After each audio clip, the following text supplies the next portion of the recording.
Okay, welcome back everyone. Happy Friday. And yeah, I know it's a busy day today. It'll be up. Don't worry. Grades will be up this evening.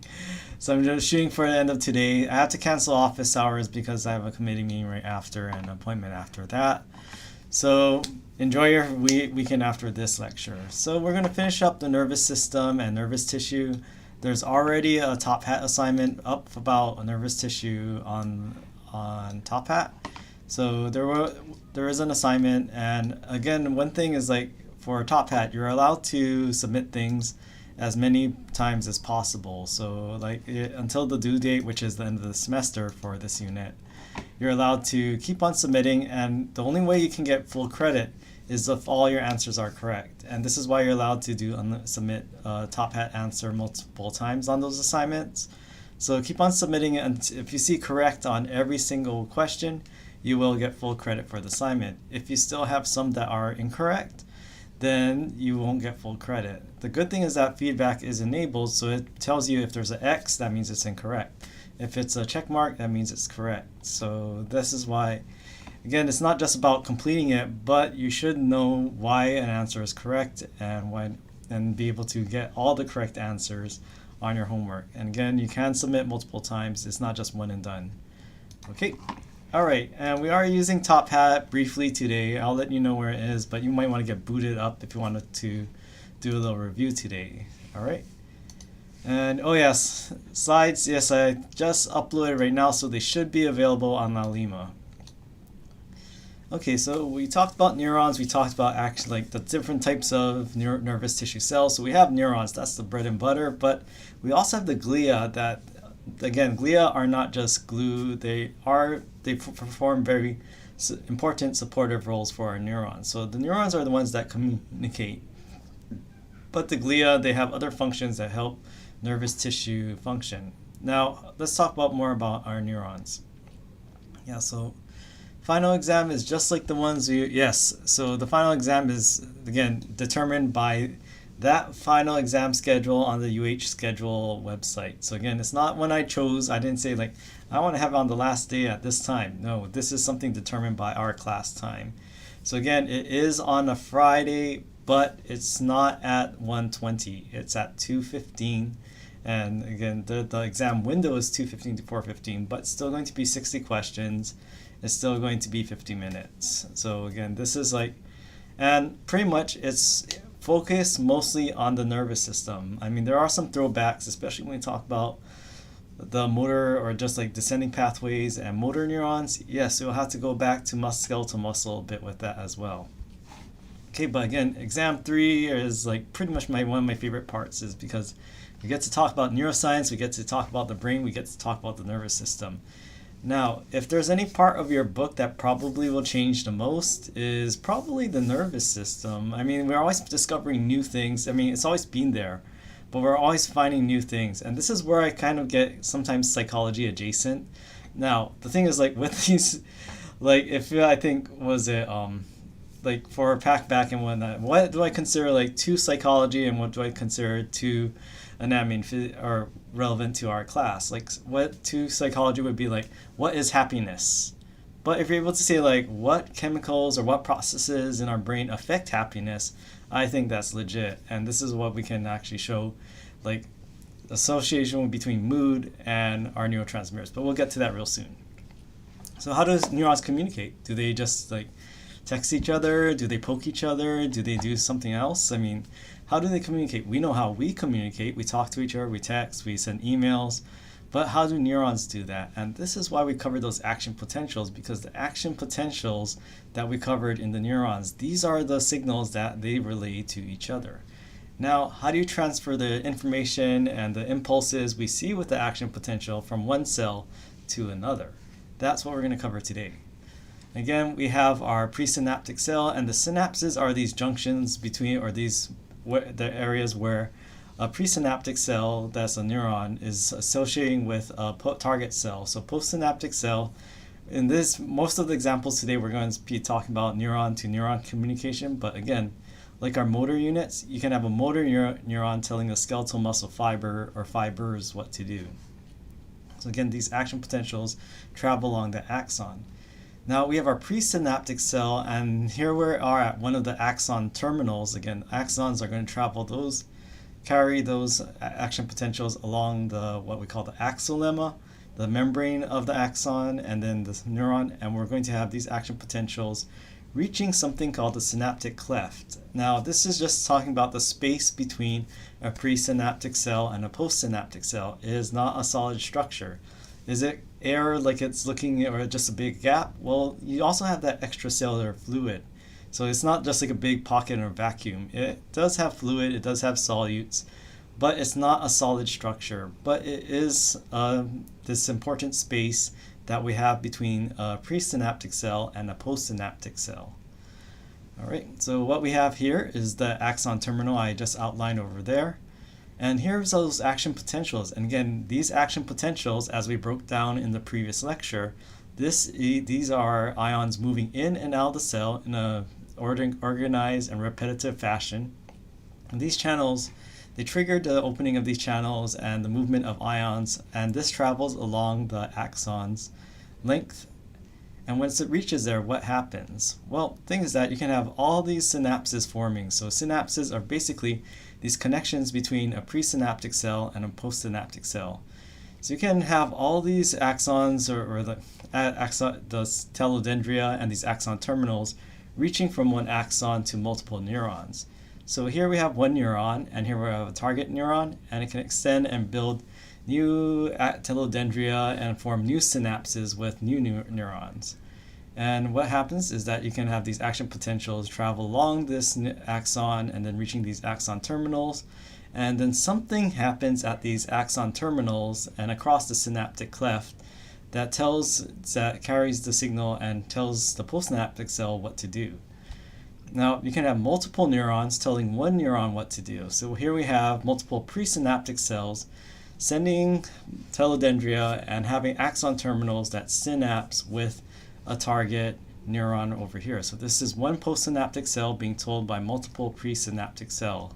And again, remember that the signals travel from dendrites. So we have multiple branches of multiple groups of dendrites here. Then the cell body is kind of like the brain of an individual neuron. It's actually interpreting all these signals coming from multiple neurons and deciding, am I going to give it action potential or not? It depends on many factors we'll get to later. So here again, it's not just always just a linear chain of neurons. That's my point here. Sometimes you have, and frequently you have, multiple neurons telling one neuron what to do. Now the opposite can also happen as well. You can have one neuron synapsing with multiple neurons. And someone asked actually a great email question about synaptogenesis and synaptic pruning. Those are really cool topics, but we don't really have time. This is why I love neuroscience and whatnot, but we don't have time to cover the entire neurosystem. But this is why it has an entire unit devoted to it, and we have the most time because there's so much about the nervous system.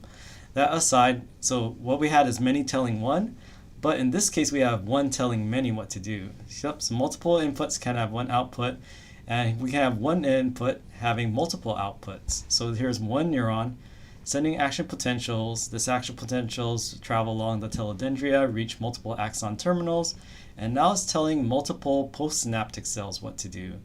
So it's not always just a linear chain, like one neuron tells one neuron what to do. Sometimes multiple tell one, sometimes one tells multiple what to do.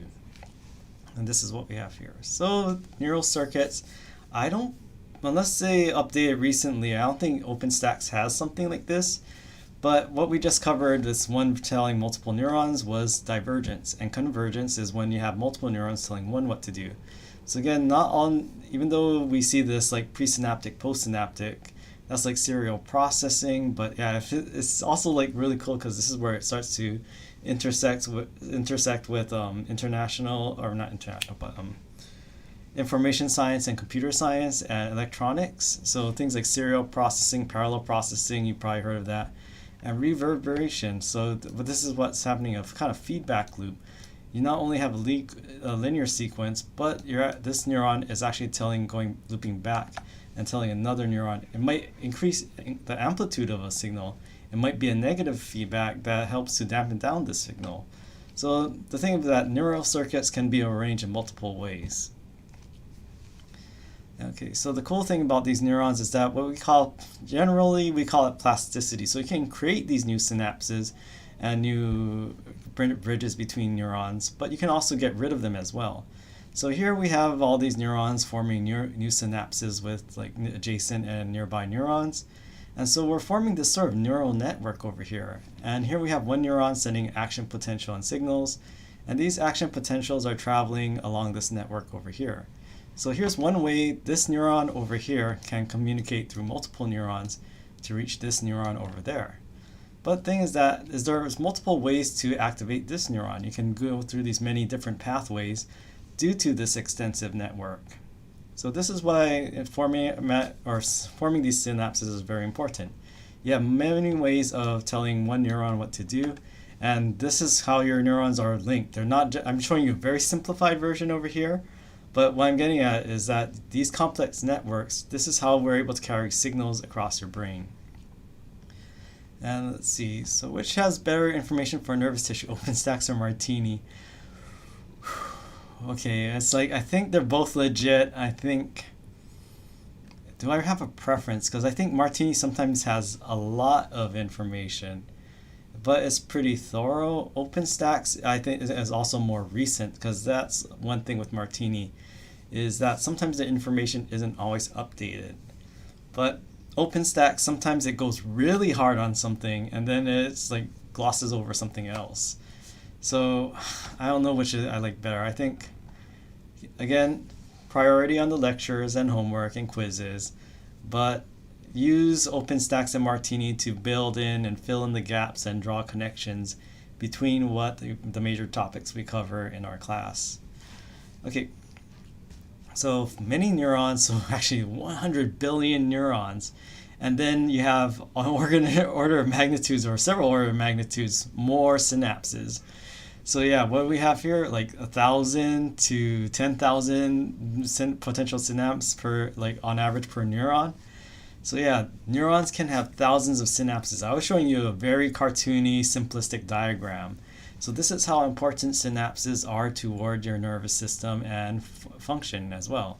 So yeah, and there are some neurons that can have almost like, yeah, that's 100,000 synapses. So one neuron interfacing with, imagine having a social network that big, knowing like 100,000 people. I mean, that's crazy. So this is why these synapses are super important, because again, this is how neurons distribute information. Okay, so here we have our sample neural network, but say something happens, like say there's damage, like someone cut through this part. Well, the cool thing is that, well, here we have all these neurons and they're losing synapses. Say someone got a big blow to the head and this kind of disrupted all these synapses we saw with our neural network. So, or sometimes this also happens when your brain kind of reorganizes itself, especially when you're learning, and especially when you go to sleep at night, you often shift around these synapses. You have many of them, so it's not like they're completely being disconnected here, but I'm just showing you a simplified version. So in the previous example, we were able to send signals to this neuron, but now we've kind of cut off those bridges. So if we try to send a neural action potential along this neuron, well, how's that signal going to get carried through this network? There's no bridges anymore. So what we have to do is, like, we have to reestablish these connections. So sometimes neurons, and actually the whole concept of like neurons can regenerate by a very slow rate. So I think they're slowly overturning the concept like neurons die and they can't come back.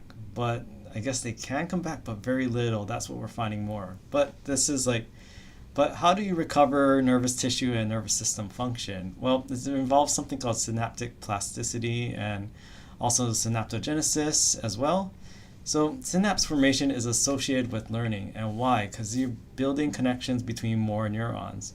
And it's really cool because, like, especially AI algorithms and neural networks, they actually borrow neuroscience, and basically it's what they link all these mathematical functions, and they basically put the inputs from our outputs from multiple so like what we call hidden Markov model. Oh wait, that's a little like, don't worry about that. Don't be tested on that. But the thing is that the cool thing is that you're able to form all these links between these neurons, and it's the connections between them that help you formulate your thoughts and higher order functions as well. So this is how you're able to learn. Is like the more synapses the more you strengthen connections and these signals going from one neuron to another. So when you're learning and when you're repeating things, these synapses get maintained and these connections get stronger. So the cool thing about synapses is that they can be peeled back if you don't really use them. Like, do I remember what was up for homework in my 5th grade class? Not sure, but I mean, it's like synapses can, yeah, I don't remember that. I remember that one time. So you can get this is like unlearn things that you don't really use. But by reinforcing it multiple times, you build more of these synapses and strengthen them so that they're maintained. So hopefully you're maintaining your synapses in this class for your future career. So what can you do? Like here we have one pathway over here, but say you have some trauma that prunes off, or you're just pruning this memory you don't have anymore. Well, the cool thing is that by forming new synapses, what did that do to this previous severing of this connection over here? Well, if you form new synapses, now you have alternate routes to carry that signal and bridge the gap where there was severed signals before. So again, the more synapses, the more connections you have between all the little bits of neurons in your brain. So this is why building those synapses is very important for learning. It improves the chance of getting these signals, and especially when you're trying to recall something on a test or combine multiple facts together to arrive at a correct answer on a test. This is why it's important to build a really good synaptic network. And for people who have like trauma to the brain, this is also how they're able to, one of the ways that they're able to regain some function. Sometimes even if we have neuronal death, they're able to build new connections to work around the damage and regain some of the function. Okay, so that's what we're showing here. So again, the strength of a synaptic connection can also be increased or decreased. And this is a concept called potentiation. I can't go, or I would love to go into more detail with that, but I think that's a little, yeah, let's save that. There's also a really cool neuroscience class as well on the 400 level. I think zoology and I forgot what department, but yeah, it's Zool for something. But yeah, that's another great if this sort of stuff interests you. Yeah, potentiation. So what we have here, well, this is very basic what we have here. So we have this neurotransmitter, and normal, we have the same synapse, but the more you use the synapse and the more you increase the strength, this is what happens with potentiation. You have neurotransmitters being released at normal, but if you start to potentiate this synapse, the same one, you start to have more release of more neurotransmitters and also more receptors on the postsynaptic cell. So this is why you're getting like here we have ion channels. You're releasing this neurotransmitter. You're allowing some ions through, but if there are more neurotransmitters and more and receptors and ion channels, then you have a stronger influx of these ions when these channels open. So this is what we call potentiation. So it's same synapse, but now you have a stronger signal. So again, this is also important in learning memories. This is why if you cram, like you studied the day before and you're like, I studied really hard, but I can't remember why I even studied. That's because you had a normal connection, but if you didn't really potentiate it. But if you're like, I remember like, oh, if I remember a fact all the way back from, like, what is it? I'm trying to think like from AP biology, or just like things like mitochondria is the powerhouse of the cell. You probably have a very potentiated synapse that encodes that core memory, right? So the thing is that the more you learn things, the more you establish and use these synapses, you start building up this strength of this synaptic signal. Even if it's the same synapse, you're increasing the strength. Okay, so there are two broad categories of synapses, chemical and electrical synapses. So everything involving those neurotransmitters we just talked about, those are chemical synapses. Neurotransmitters are chemicals. Now, electrical synapses, notice that there's no neurotransmitters, and you don't have to, this is from Nature Review, so it's a little advanced, but what I'm showing here is like neurosynaptic vesicles, calcium. That sounds familiar, right? Remember our neuromuscular junction? And then our neurotransmitters, we have these receptors, and they're allowing ions through. Interesting, huh?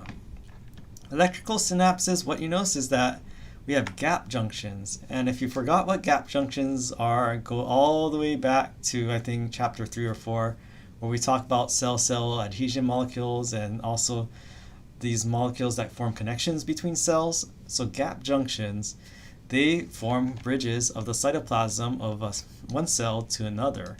So this is what does this bridge? Remember, it's that cytoplasm and cytosol has all those, like, has a lot of water, it has ions, small molecules. So things like ions, water, and even like some glucose can pass through these gap junctions. So this is the big difference. Is it neurotransmitter based, or is it due to the flow of ions directly? So let's talk about electrical synapses. This is one you might not be familiar with yet, and I think it's relatively easy to explain compared to chemical synapse. But before that, let's do our top hat. So let's go to our, and this is kind of like a little review over here. Okay. All right. So throw it back and try to bring it back those and strengthen those synapses from Wednesday. A neuron's resting membrane potential is around, just put in a number. Yep, that's what we're doing today. We're learning about how you learn. So your synapses are learning about synapses right now. Your neurons are making more synapses about neurons that are making synapses. Very meta. Oh, I shouldn't use meta. Like, otherwise Zuckerberg will try to like sue me or like buy me out.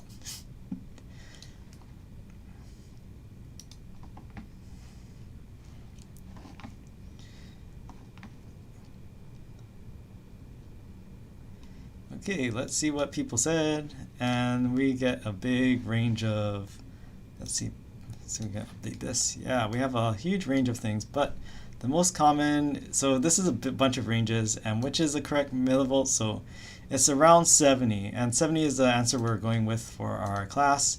It is not exactly 70, but if you're in that general range, it is negative, it is around 70, so that's what I'm getting at here.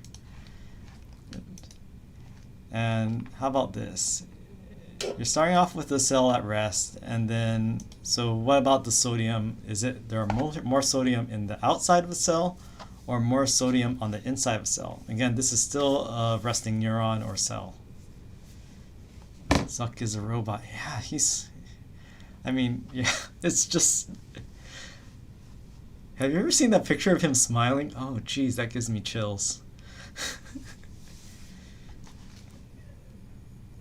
Or how is it that that avatar he showed in that preview looks more expressive than he does? Oh, I gotta stop trashing him. That's mean. Stop being so mean. But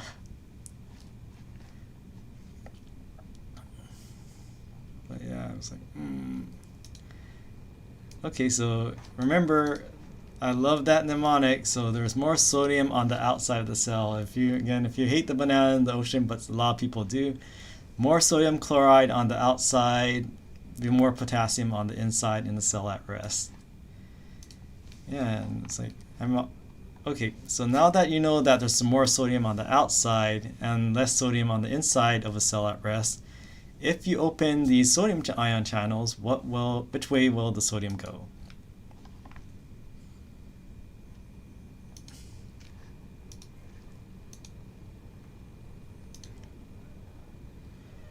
Yep, so we established in the previous question, more sodium on the outside, less sodium concentration on the inside. We open the doors, which way does the sodium go?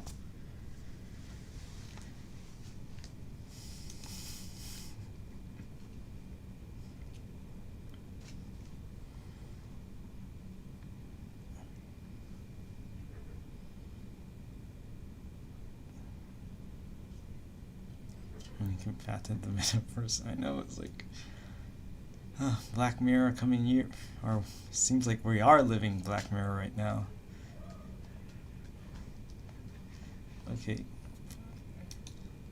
Okay, so the majority said the membrane potential will become more positive, and the majority is correct. Again, in terms of diffusion, things move from high concentration to low concentration. So we have higher concentrations on the outside, lower on the inside. It's going to flow inside the cell. And remember my very inexact definition of a membrane potential. Positive ions such as sodium are flowing in, so that makes the inside of this cell more positive. So next question.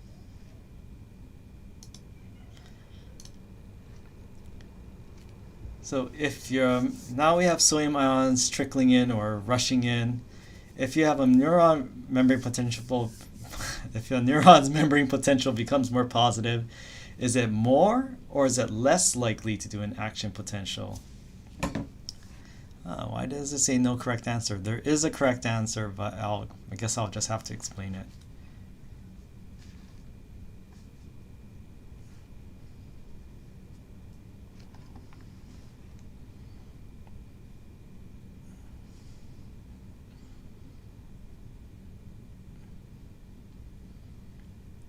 Ready Player 1 feature coming soon. I know. It's like, all right, more likely, and yes, that is correct. So A is correct because remember that concept of a threshold.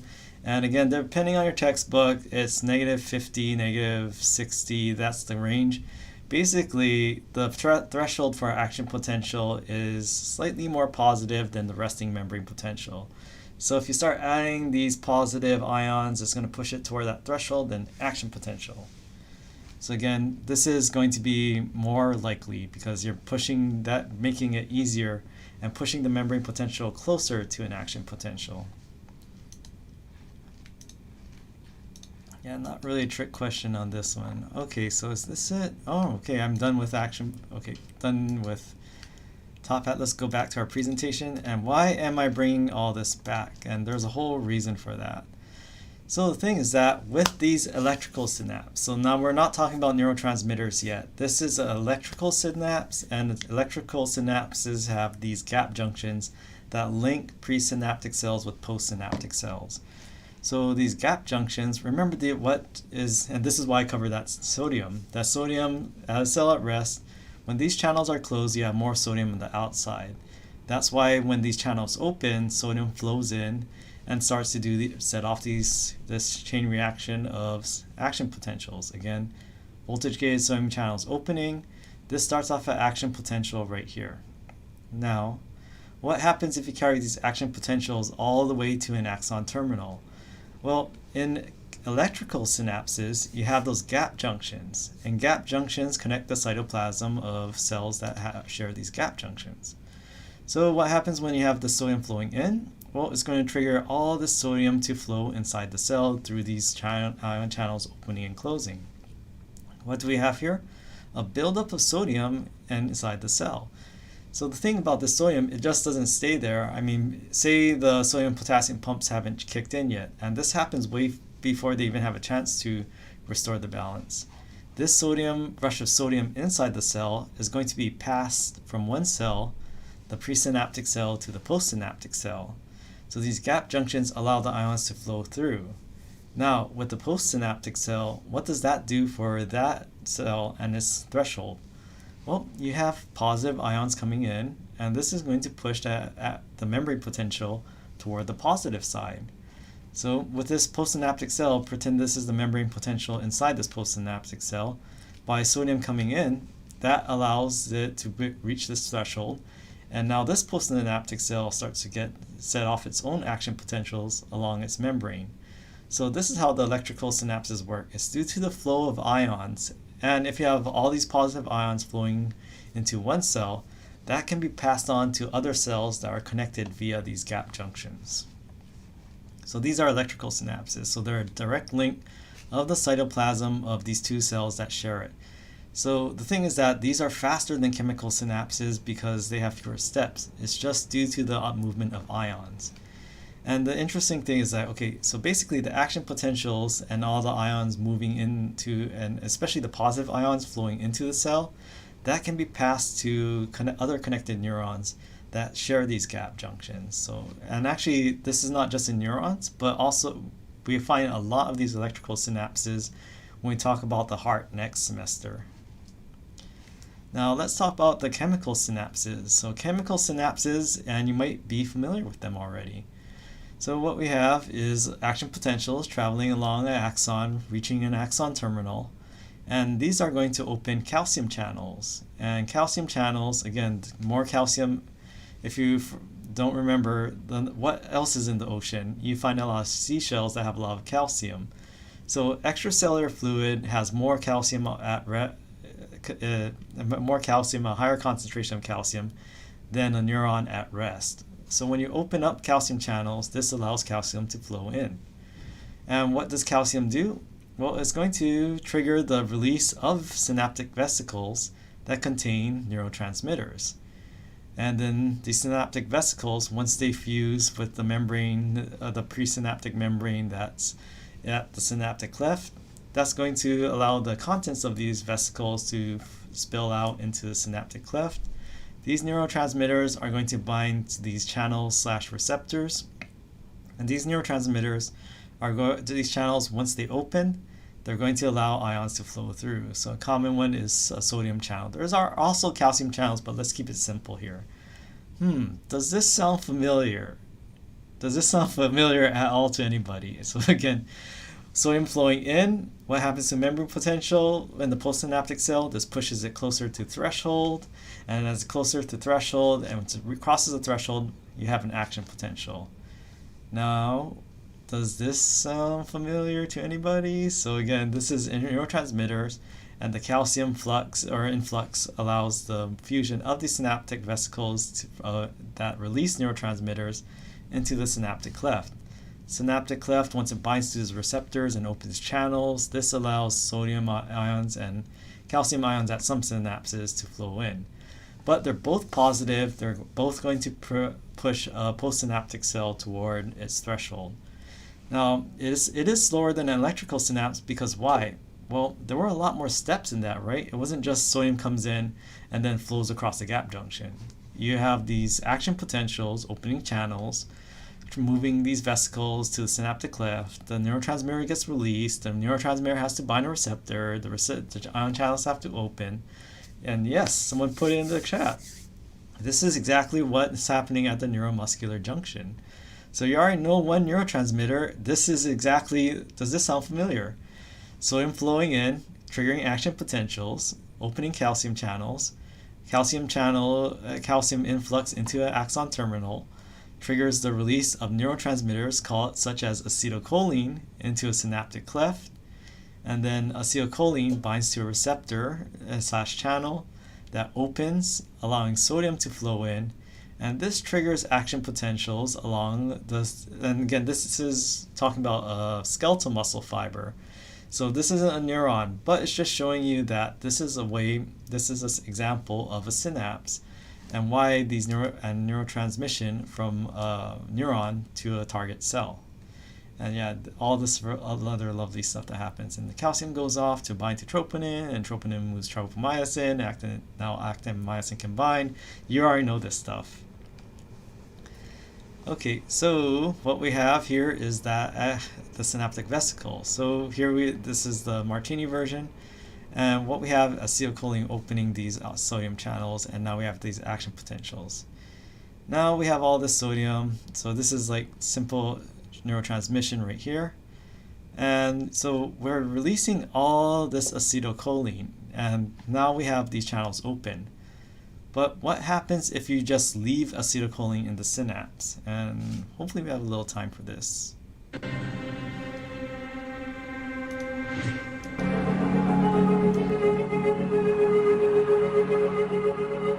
Jason Dunn is a study in extraordinary adaptation. My name's Jason, I am 31 and I have dystonia. Dystonia feels like when you tell your body to do something but it does something else. There are about 640 muscles that move the human body. Jason estimates that up to 500 of his muscles stay continually flexed, twisting his body into unusual positions. Want to say hi to Jason? Aww. And gripping the muscles that control his vocal cords. Okay, then you be good. Is that okay? Dystonia feels like the most annoying thing that you can imagine. Though Jason's muscles don't behave, they are ordinary in structure and function. Like typical muscles, they're made of bundles of muscle fiber.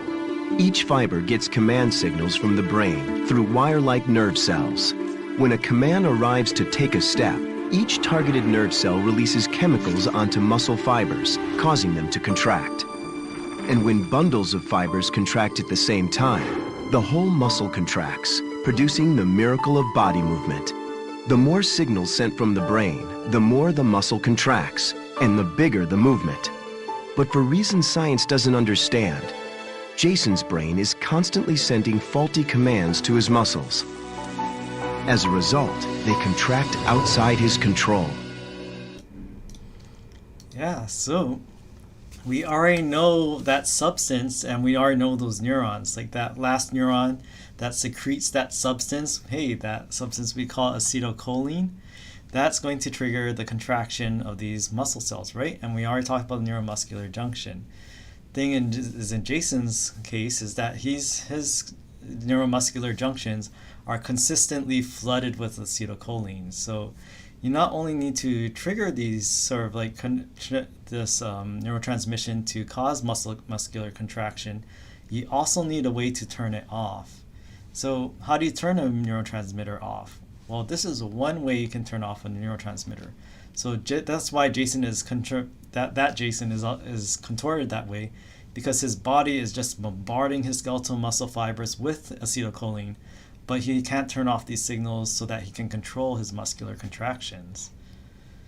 All right, so we have something called acetylcholinesterase, and hey, this is one of those enzymes that follow that classic ASE suffix, right? So this is an enzyme, and what it does is cleave acetylcholine, so it basically metabolizes it, breaks apart the chemical structure, so that we no longer have acetylcholine. And when you don't have a high concentration of acetylcholine, these channels close, and this prevents the transmission of action potentials. You don't have the release of calcium from the sarcoplasmic reticulum into your muscle fibers and into your myofibrils. Therefore, you don't have contraction anymore. So it's not just about turning on these receptors and opening these channels. It's also how you turn them off. So this is one way you can turn it off, is to cleave apart the original neurotransmitter. And then it's actually interesting. The choline part is recycled back into the presynaptic cell. Really cool stuff. Yeah, I mean, it's amazing he can walk, and I think he swims in that too. And the thing is that he's very aware. He just can't speak because, again, you have all the skeletal muscles, especially the ones like that control your tongue. Your tongue is very important in producing the sounds of speech, but also you have all these muscles that open and close your mouth, and also the things that move then also many muscles in your neck and your throat that help in producing speech. So this is why he needs that assistance. So he's very aware, and that's why he says it's, I presume, I've never met him, but why it's very annoying. He wants to control it, but his neurotransmitters and the parts of his brain that is sending the signals isn't allowing him to turn it off. Okay, so temporal summation and spatial summation, I'm going to make it very general. So basically temporal summation, what's a tempo? It's a rhythm, it's a pace of something, right? And spatial summation, this is the one that's a little tricky. Now, temporal summation is like basically where are these synapses located? It's interesting because synapses, like if you make the synapse at the dendrite of the target cell, or whether you make the synapse at the cell body of a target cell, and also the number of synapses you have on one target cell, and also the type of neurotransmitters. So not all neurotransmitters are going to excite and stimulate a target cell. Sometimes they actually put the brakes on a target cell as well. Yeah, and it's like, okay, so here's temporal summation. This is the Martini version. So first stimulus, second stimulus, yeah. Spatial, what we have is multiple neurons or multiple synapses interacting with the cell body or dendrites, maybe off camera in this cell. Now, here's my example. Again, neurons do not operate by Wi-Fi, but I'm going to use this kind of analogy. So neurons are communicating with each other, and summation, well, again, neurons communicate via action potentials. It's not via Wi-Fi. But temporal summation, this is, again, tempo, think timing. So what's happening is like one neuron can send a signal to another, and if it sends the occasional signal once in every while, maybe that's not too exciting to the target neuron. But what if that neuron picks up the pace? It starts to send multiple texts. Like say you have your best friend texts you once, and it's like, okay, I read it.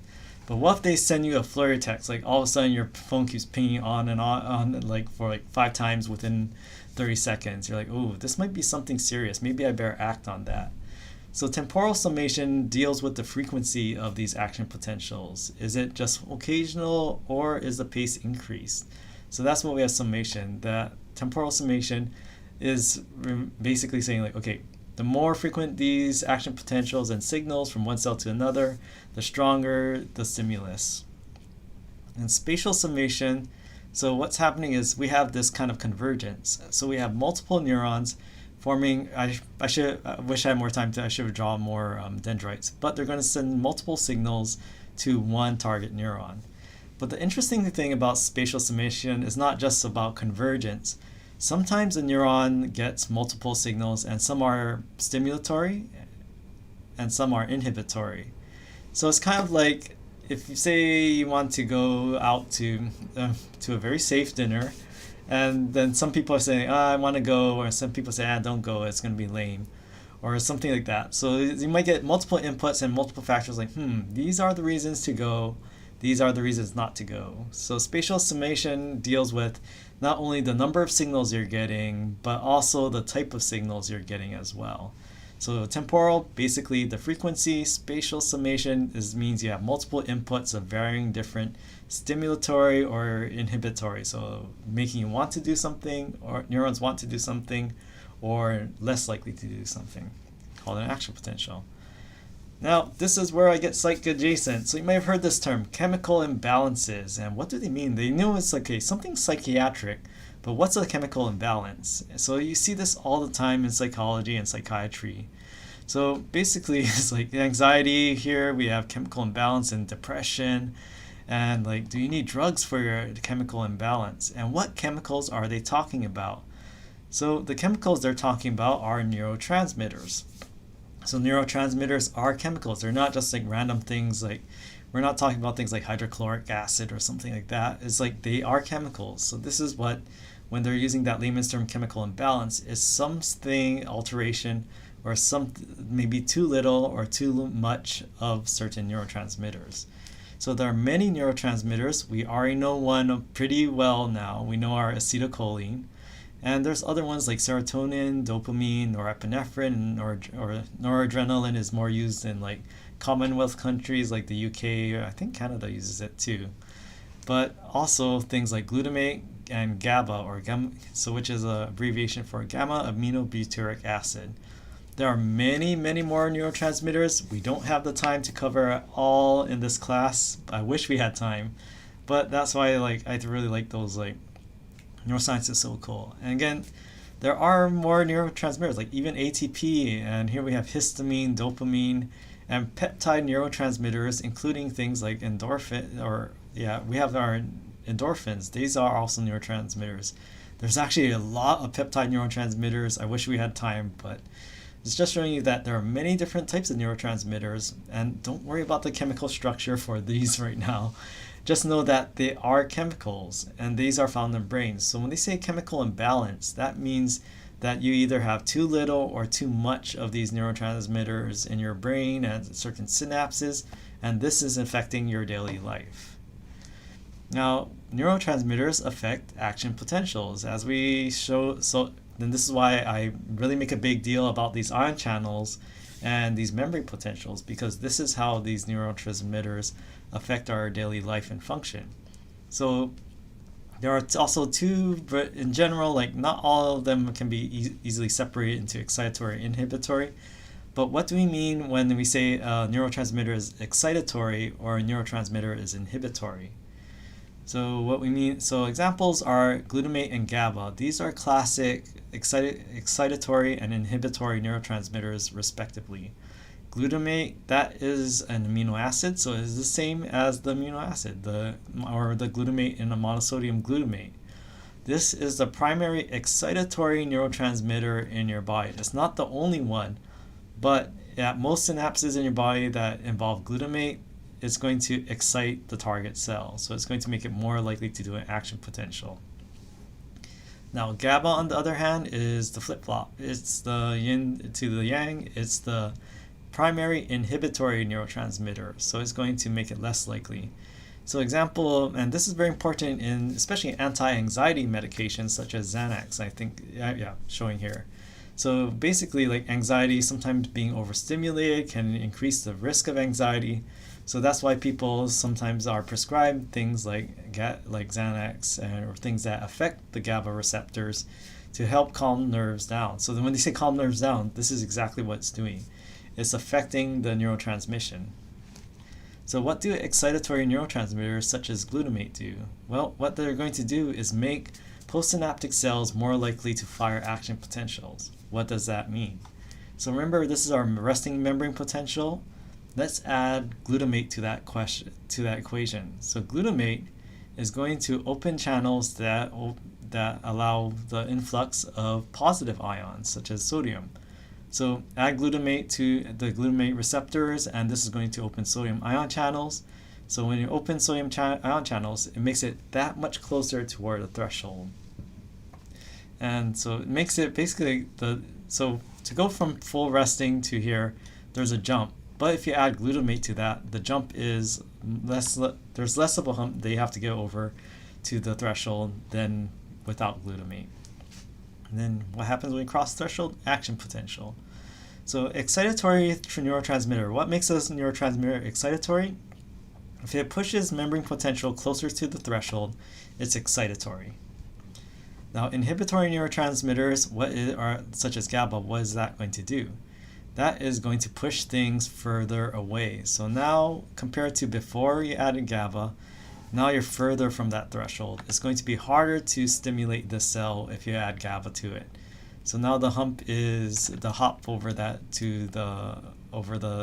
threshold is going to be harder because now there's more distance. So you're less likely to do an action potential if you have inhibitory neurotransmitters. So inhibitory neurotransmitters move the membrane potential toward the negative. And again, this is, I know this is new to you, it's tough at first, but this is why I spend so much time talking about action potentials and ions.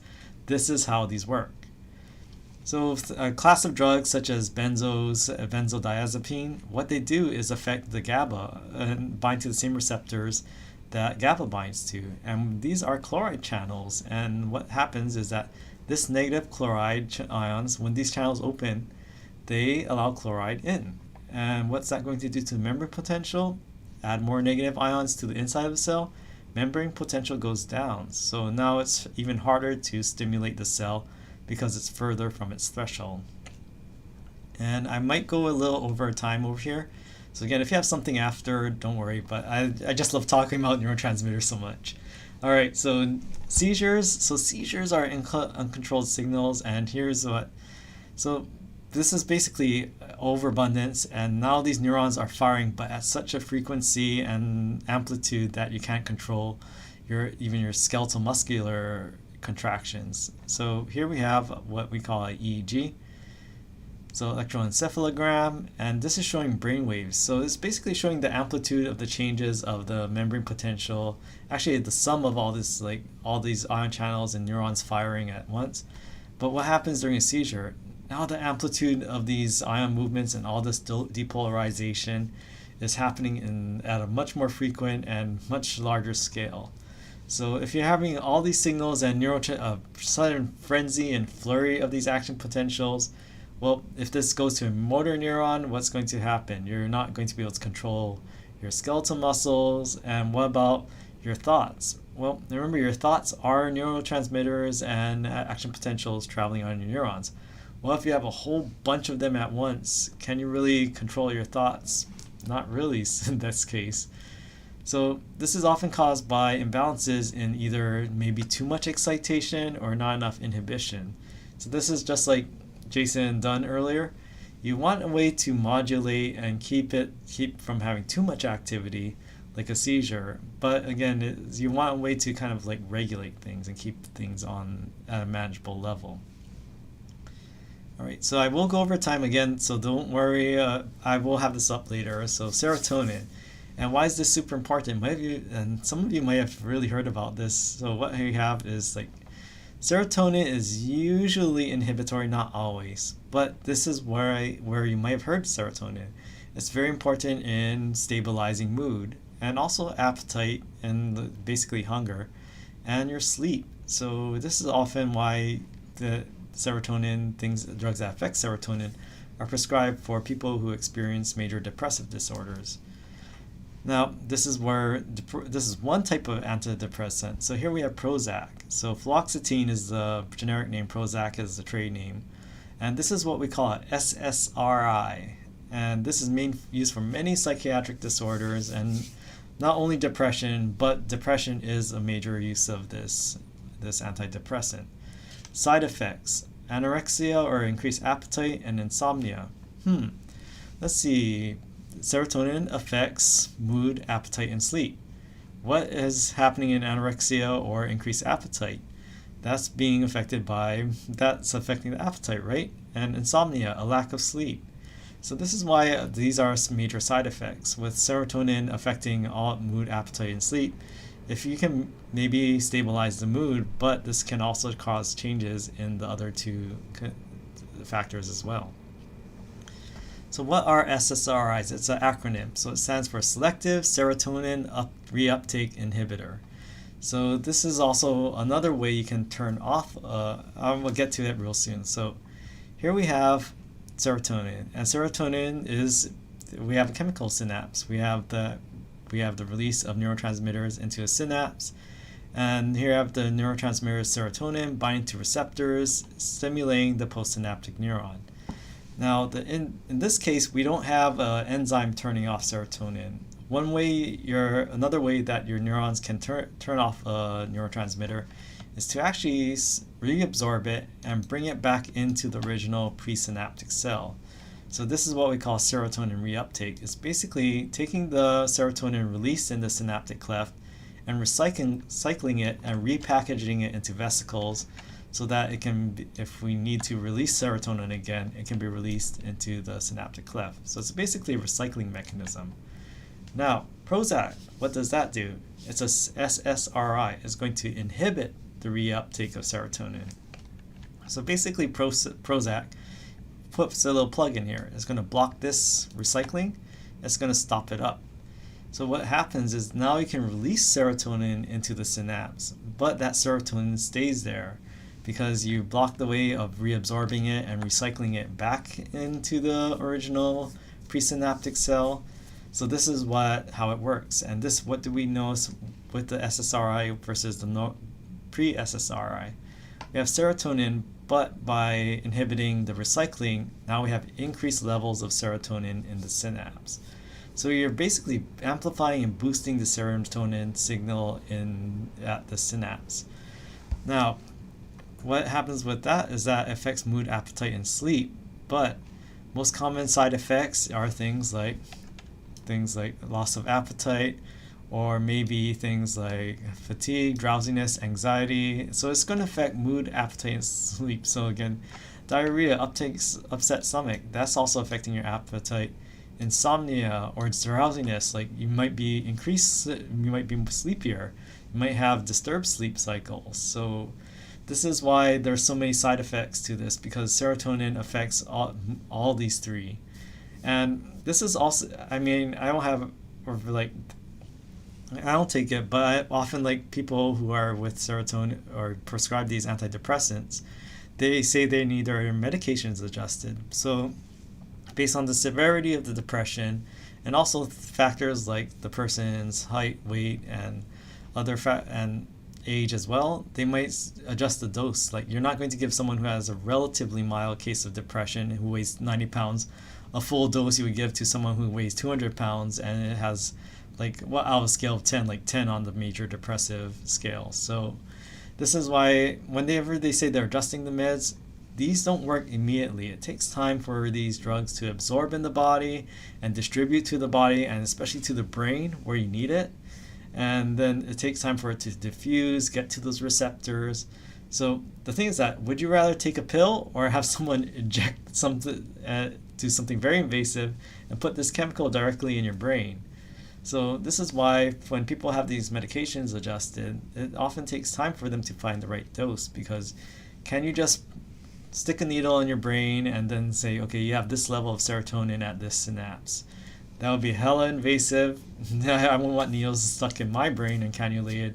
So this is why often in prescribing these psychiatric medications, you kind of like have to start somewhere and then adjust it based on like, okay, the response, and hey, is this helping them, their mood, helping them out of this major depressive disorder, or is this causing too much side effects? Because there's also serotonin syndrome. Like you can also have like too much serotonin. So, and that comes with its own laundry list of effects. Now dopamine. So it's involved in emotion. I'm definitely running over time. Again, if you gotta go somewhere else, by all means. But I want to finish these cool ones. I'm only going to cover the three main, or two more neurotransmitters. So dopamine. This is involved in emotion and attention, and in pleasure reward system. So it's all feel good stuff. And you might have heard a lot of things like Zuckerberg and all those social media apps. They're trying to, and I kind of believe it. Not to get too tinfoil here, but they said like they do hire neuroscientists, and they're trying to see like how do we manipulate and really take advantage of this dopamine hit someone gets from a positive notification or something. And this is why, because emotion, attention, all this great stuff that feels good. This is a feel-good neurotransmitter. Now the reward system. So basically it's limiting the stimuli with positive feeling. And this cool thing, dopamine is not only in like feel-good stuff, but also in learning. So it's kind of establishing good pathways.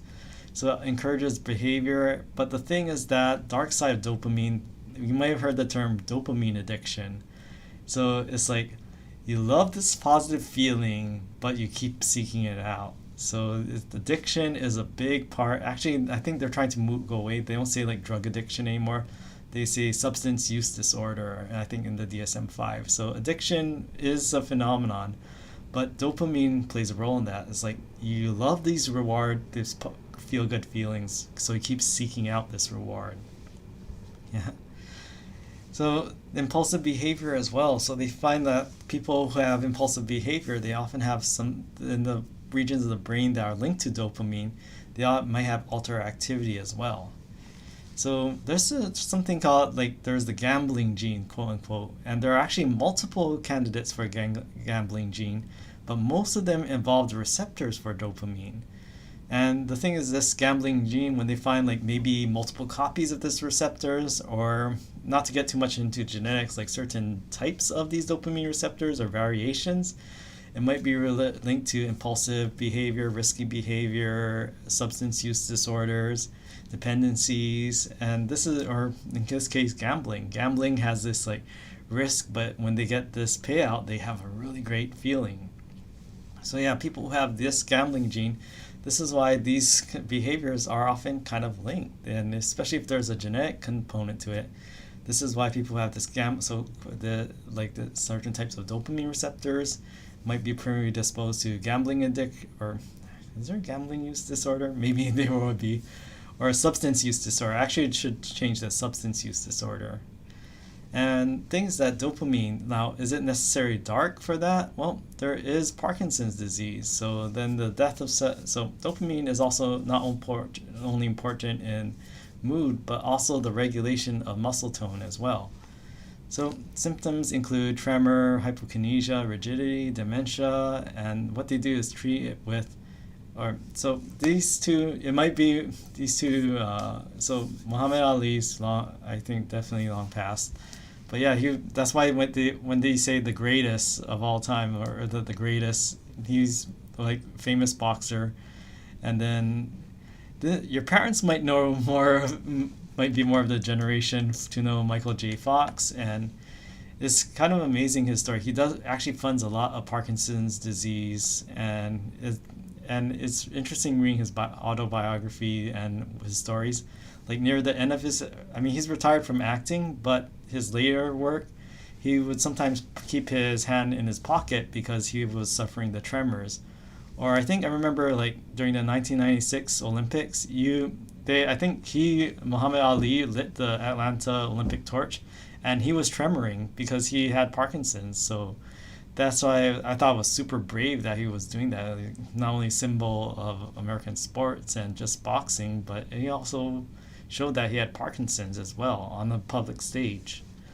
So one way they treat it is with L-DOPA. So the interesting thing about dopamine itself, it doesn't cross what we call the blood-brain barrier. But L-DOPA can diffuse across that blood-brain barrier, and then once it's inside the brain can convert it to dopamine. So the good thing is that dopamine is involved in pleasure and learning. I never used it myself, but I remember seeing a study tip like have a textbook and put like little treats or like little M&Ms or something, gummy bears along every passage. Although I don't know how you do that in e-text. But then, so like every time you learn something, you're kind of rewarding yourself with a little sweet treat or something as well. So this is why like dopamine is super important neurotransmitter. That's why I cover it.